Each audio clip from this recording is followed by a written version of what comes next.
Hey everyone, and welcome back. This is your fourth stimulus check update, so I'll be discussing various topics in this video, including the bipartisan infrastructure bill, unemployment, the payment set to hit Americans' bank accounts on Friday, the possibility of a fourth stimulus check, along with some other related news. But first, before I get into today's update, if you would like to receive a couple of free stocks from Webull, make sure to take advantage of this offer by clicking my link in the description box below. Okay, so jumping right into the update for today, the Senate voted to finally end debate on Sunday over the $1 trillion bipartisan bill based around infrastructure after 18 Republicans voted in favor to break the filibuster. Every single Democrat, all 50 of them in the Senate, also voted in favor to move forward.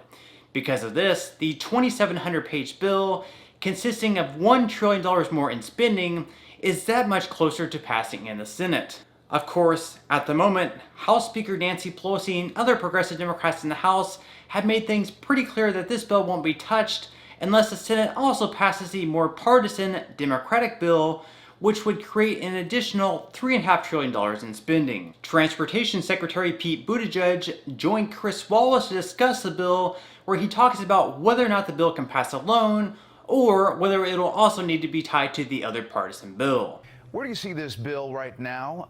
Can it pass alone, or is it still tied to this next so-called human infrastructure bill, the $3.5 trillion bill that Peter referenced there?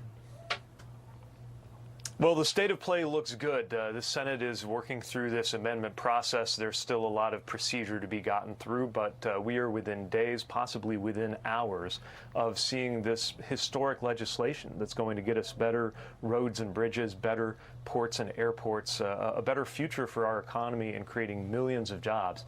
We're on the cusp of seeing that move through the Senate. There's, of course, other legislation being discussed, too, to take shape afterwards. It's a separate package, but it's part of the same vision. The president's belief that we need to move forward better than the economy that he inherited. Part of that is the transportation infrastructure related package that we're seeing remarkable bipartisan support for. And then there are other dimensions that I'd like to see bipartisan support for, but it's going to be harder because we're finding that priorities like extending the child tax credit or making sure every American can have paid family leave or doing something about the corporate tax loopholes, those obviously have stronger Democratic support than Republican support. But right now, on this transportation package, it is a remarkable coalition, business and labor, Democrats and Republicans, and I think we're about to get this done. So Buttigieg mentions that we're within days or possibly even hours of having this bill passed in the Senate, but he doesn't really clarify whether or not this bill can move through alone. He does, however, touch base on the other $3.5 trillion bill where they want to extend the child tax credit, making sure Americans have paid family leave, and getting rid of the corporate tax loopholes. But he doesn't really say whether or not they'll need to be tied together. Senate Minority Leader Mitch McConnell also had some comments about the infrastructure bill, who happened to be one of the 18 Republicans to approve moving forward with the piece of legislation on Sunday. I appreciate that senators on both sides have worked hard to develop appropriation titles with a lot of good content. So McConnell said he's appreciative of both sides working together to create a bill with a lot of good content. Still though, I wonder if he's even read the entire bill, all 2,700 pages of it. House Speaker Nancy Pelosi went into some more details on her thoughts and did a better job than Buttigieg in clarifying whether or not this bipartisan bill can pass through alone. I hope that it will pass. I won't put it on the floor until we have the rest of the initiative. So Pelosi makes things pretty clear that the bill won't be put on the floor until they also have the rest of the initiatives. Chris Wallace then follows up with Buttigieg saying, well, can this bill stand alone without the next piece of legislation, or will it need to be tied to the other bill, the other initiatives that Pelosi said that it would need to be? So back to the second part of that first question, can this bill stand alone? There are some moderate Democrats that say it needs to be voted on by itself, and it is a bipartisan success for the administration. But can it go alone without the next piece of legislation? You just heard the House Speaker saying she's not moving forward with that. Well, again, these are two separate packages, but they're definitely both part of the president's vision. And at risk of sounding simplistic, I would encourage legislators to vote for policies they think are good and vote against the policies that they disagree with. There is a path to do that for the Republicans, for example, who were with us on the infrastructure bill, not so sure about the other piece. And of course, the timeline will continue to develop, but my hope is that this will be voted on its merits. So Buttigieg said he hopes the bill will be voted on based on its merits alone, but in the end, he really won't have much say. The House Speaker, Nancy Pelosi, will have the final say in the matter, and right now she's coming on pretty strongly that the two bills will need to be tied together. So with all this new spending, the $1 trillion infrastructure bill, and the other bill that would create $3 to $4 trillion more in spending, Wallace then asked Buttigieg whether or not the Democrats still care about his worries about the federal debt. On the campaign trail back in 2020, Buttigieg said the federal debt worried him deeply and Democrats should talk about it. Watch. Time has come for my party to get a lot more comfortable owning this issue, because we've seen what's happening under this president, $1 trillion deficit, and his allies in Congress do not care. So we better do something about it. So is there any indication, Mr. Secretary, that your party is taking the advice of Mayor Pete?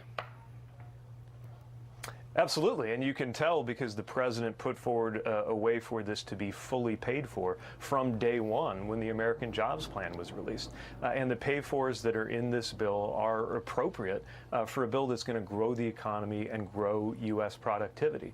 Look, you don't see the number of conservative Republicans supporting this bill that you do unless it's fiscally responsible. And I would also, again, point to the cost of doing nothing, whether we're talking about the federal budget and deficit or whether we're talking about the economy as a whole. We simply cannot be in a robust fiscal, financial, and economic position with third-rate infrastructure. I think that's a common sense fact that most Americans get, and I think it's why, with this bill, we're seeing something that you don't see very much in today's Washington, which is Republicans and Democrats, not all of them, but an awful lot of them, standing side by side saying, yes, this is the right thing to do. Let's get it over the finish line. Yeah, Again, I come back to the House Speaker saying she's tying it to the second bill, and that's really a question about how that process is going to go forward. So Buttigieg said that there wouldn't be this much Republican support for the bill if it wasn't fiscally responsible.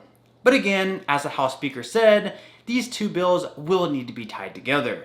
Okay, so moving right along to some news regarding unemployment. Just this past weekend, Democratic Senator Joe Manchin said that he would not back an extension of the unemployment benefits past Labor Day, with Democrats hoping to include an extension of the $300 weekly benefits to jobless workers in their partisan-based bill. They would pass through reconciliation. This drop in support from Manchin pretty much kills any chances of an extension actually happening.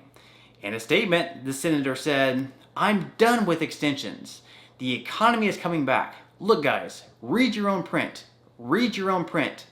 The economy is stronger now, the job market is stronger, 9 million jobs we can't fill. We are coming back." Now, for a reconciliation bill to pass, every single Democrat would need to approve it since they won't get any Republican support. So with Manchin declining to back any type of extension to these benefits, we just won't see it happening.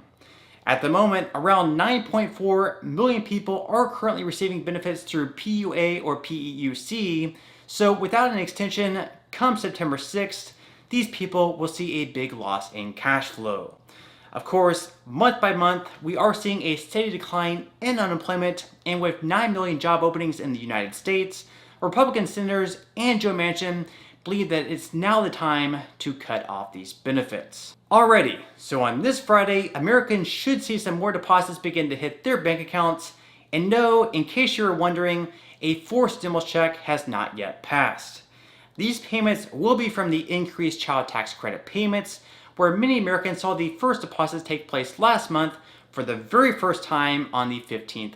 This month, however, since the 15th falls on a Sunday, Americans will be receiving the payments just a couple of days earlier on a Friday, which happens to fall on the 13th. For the first round, a lot of Americans end up receiving the payments a day or two earlier, so it's very possible that some people could receive these payments as early as Wednesday or Thursday. Just as a refresher, for each child you have under the age of 6, you'll be receiving $300.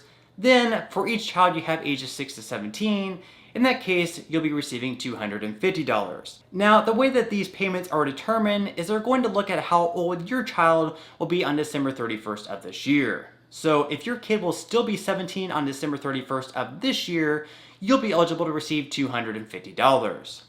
However, if they turn 18 before the end of this year, in that case, unfortunately, you won't be eligible to receive anything. And finally, in our random story of the day, former President Barack Obama celebrated his 60th birthday in grand fashion at Martha's Vineyard, where celebrities and close friends such as Beyonce, Jay-Z, Tom Hanks, and George Clooney were all in attendance. After hundreds of photos surfaced online of Obama and his close friends dancing and having a good old time without wearing masks, they started to see a lot of backlash, and because of that, many of them instantly began deleting their photos on Instagram. After a nationwide spread in the Delta variant, the former president said he planned to scale back his guest list to only include family and close friends. So, you tell me, do these photos look like a scale back party? Is this how you're being told to live your life right now? Sure is interesting, to say the least. And we certainly saw this throughout the pandemic also. While the rest of us had to stay home and quarantine, losing our jobs and a lot of what we worked for, we saw our politicians such as Nancy Pelosi get their hair styled. Businesses were being fined for trying to open during the pandemic to keep food on their table, but yet these politicians and higher-ups are able to do basically whatever they want, when they want. In our nation, we have two levels of citizenship. We have our powerful politicians and higher-ups who can basically ignore all the rules and shutdowns they try to enforce, and then us, who basically have to abide by anything they say, or else. So that's obviously some really fun stuff.